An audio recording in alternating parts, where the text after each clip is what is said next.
Ya, kita lanjutkan kuliah kita. Tadi saya potong aja ya. Kita masuk ke poin nomor 1 ya. Di sini bicara tentang how the input function work ya. Nggak terlalu panjang ya. Oke. Saya coba ikuti apa namanya? Teksnya dulu tuh ya. Judulnya di sini how the input function work. Oke. Sini saya artikan bagaimana fungsi input bekerja. Ya, kemudian di sini ada teks, the input function pause your program and wait for the user to enter some text, gitu ya. Jadi ketika program ketemu dengan fungsi input, ya, maka programnya akan berhenti, akan pause, ya, dan dia akan menunggu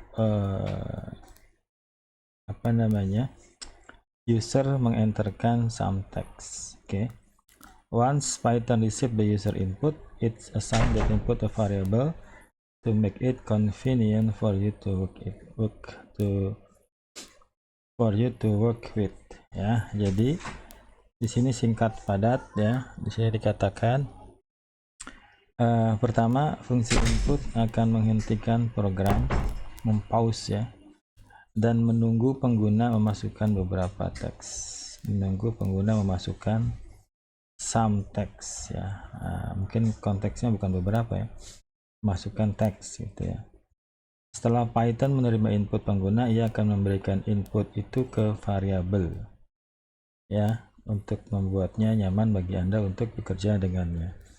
Oke, jadi konsepnya adalah pertama dia akan pause dulu ya. Ketika program ketemu dengan fungsi input, dia akan pause programnya. Programnya akan berhenti karena ketemu fungsi input. Kenapa berhenti? Karena dia akan menunggu inputan dari keyboard gitu ya. Setelah si usernya mengetikkan sesuatu ya, maka nanti inputannya itu akan disimpan dalam sebuah variabel. Konsepnya seperti itu. For example, the following program asks the user to enter some text, then display the message back to the user. Misalnya program berikut ini meminta pengguna untuk memasukkan beberapa teks, lalu menampilkan pesan itu kembali kepada pengguna.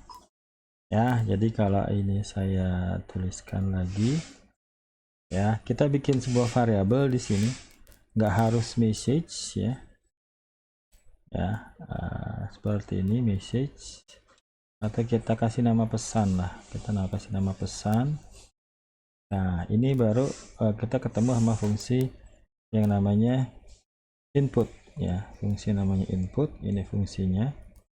Nah, fungsi input ini dia akan menampilkan message ya. Misalnya tell me something, beritahu saya sesuatu,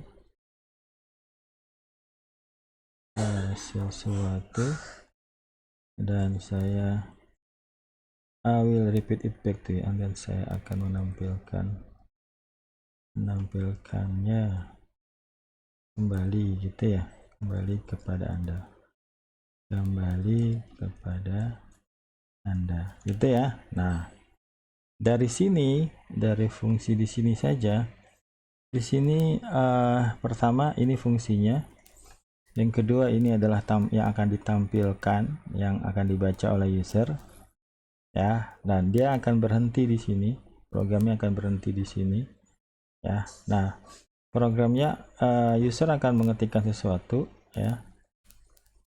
Oke, kemudian nanti konsepnya adalah di sini ada, kalau saya coba,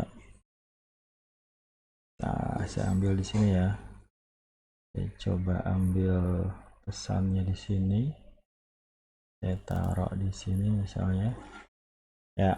Oke, mudah-mudahan kelihatan, kalau enggak saya gedein ya. Jadi di sini kalau Anda lihat, ini adalah pesannya ya, ini adalah fungsinya. Oke, ya ini fungsinya. Ya, jadi fungsi ini nanti akan muncul. Ya, akan muncul apa? Akan muncul ini. Beritahu saya sesuatu dan saya akan menampilkan kembali kepada Anda. Titik 2. Ya, jadi nanti akan muncul apa namanya? Message gitu ya. Beri tahu saya sesuatu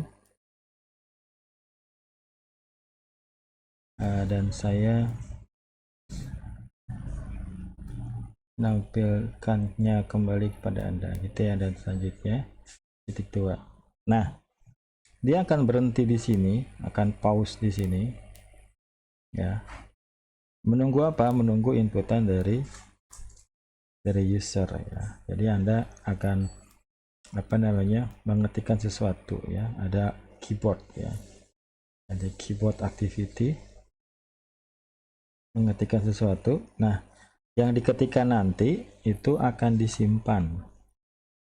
Ini harus Anda pahami.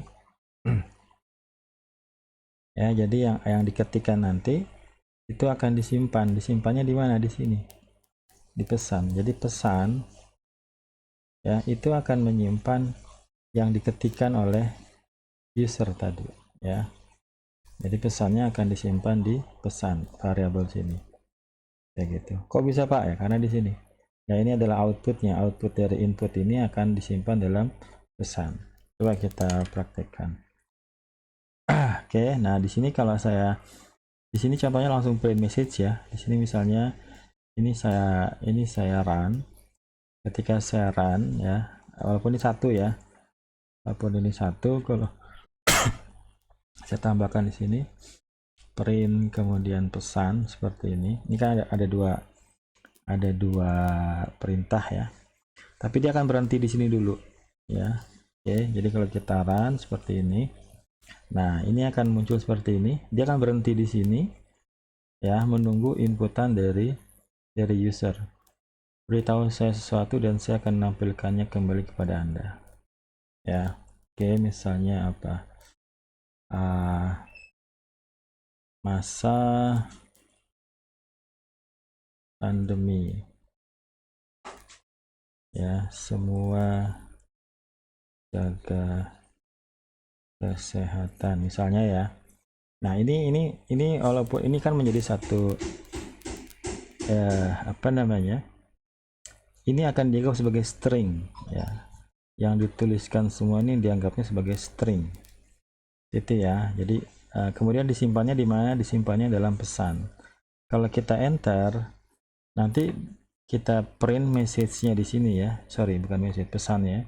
Maka nanti yang tadi kita tuliskan di sini nanti ditampilkan di sini. Oke, jadi kalau kita enter, nah ya, jadi ini yang kita tuliskan, masa pandemi, semua jaga kesehatan ya. Maka nanti disimpan dalam pesan ya. Kemudian pesannya kita apa namanya tampilkan lagi di sini. Jadi konsepnya seperti itu. Di sini ada activity monitornya ya, ada activity keyboardnya, ada activity memorinya, ada activity monitornya lagi karena kita menampilkannya lagi ya. Kelihatannya cepat gitu ya, padahal di sini ada lumayan kompleks gitu ya. Kemudian di sini nanti yang diterima adalah string ya. Oke, fungsi input mengambil satu argumen prompt atau instruksi yang akan kita tampilkan kepada pengguna sehingga mereka tahu apa yang harus kita lakukan. Itu ya, itu gunanya prompt.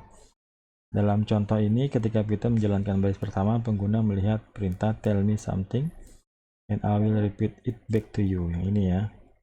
Oke, program menunggu ya saat pengguna memasukkan respon mereka dan melanjutkan setelah pengguna menekan enter. Oke, respon diberikan ke pesan variabel, lalu print message menampilkan input ke pengguna. Misalnya kita bikin lagi ya. Misalnya kita kasih misalnya saya kasih variabel panjang kemudian sama dengan input masukkan panjang ya. 1. Oke. Kemudian di sini lebar sama dengan input masukkan lebar gitu ya. Oke. Nah, di sini misalnya kalau saya print kemudian f string misalnya ya, dia akan dianggap sebagai string ya. Jadi panjang sama dengan, kebanyakan di sini panjang koma dan lebar sama dengan lebar gitu ya. Oke ya, ini saya mau kasih contoh satu dulu aja, nanti kita masuk ke poin nomor 2 ya, writing clear prompt ya, menulis perintah yang jelas. Tapi di sini sekali lagi, nanti kalau ini kalau getaran ya, kalau getaran masukkan panjang gitu ya. Ini yang run yang di sini ya, masukkan panjang. Kalau kita kasih 100, maka nanti 100 ini disimpan oleh si panjang ini ya, variabel panjang. Kalau kita enter, dia akan nanya lagi lebarnya ya, misalnya lebarnya 50 kayak gitu, maka nanti 50 disimpan di lebar sini ya. Maka kalau kita run, maka dia akan sini ya, panjang 100 kemudian lebar 50. Oke, ini saya enter. Nah, kayak gitu ya.